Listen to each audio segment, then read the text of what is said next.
I wrinkled my nose as if smelling manure. Jag, I am sorry. I thought you knew. I shot him a pleading look. I thought you were there when Reggie was born.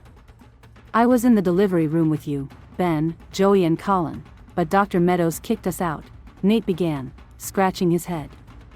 Ben came out a few minutes later. He started pacing the floor. When I asked him what was wrong, he kept repeating, I don't know. I just know it's bad. I had trouble keeping my blood pressure down, and I developed eclampsia. I clamped my eyes shut and took a deep breath. I went into convulsions.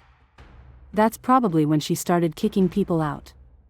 Ben said that when she kicked him out, her face was so white that it scared him.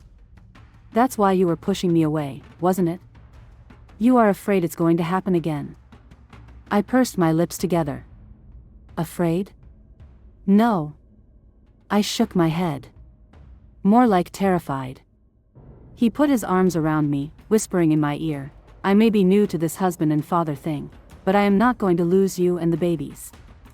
I just got all of you. I wished I could believe him. I wanted to believe him, but I remembered all too clearly what happened 9 years ago and how blessed Reggie and I were to be alive. Things like this were out of Nate's control. I think that your brothers might be causing your anxiety.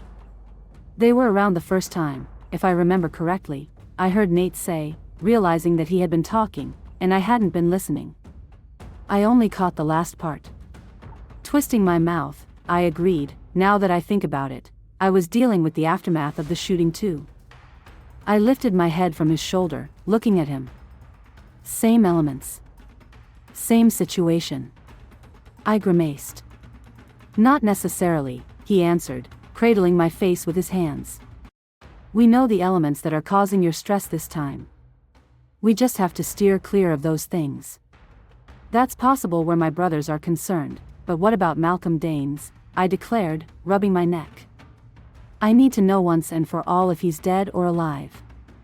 If that's what it takes, that's what we will do, Nate concluded, hugging me again.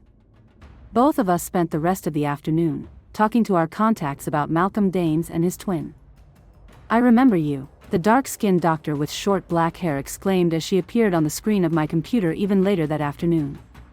You were there that day when Malcolm Danes shot up the admissions office of the Freedom Alliance Academy.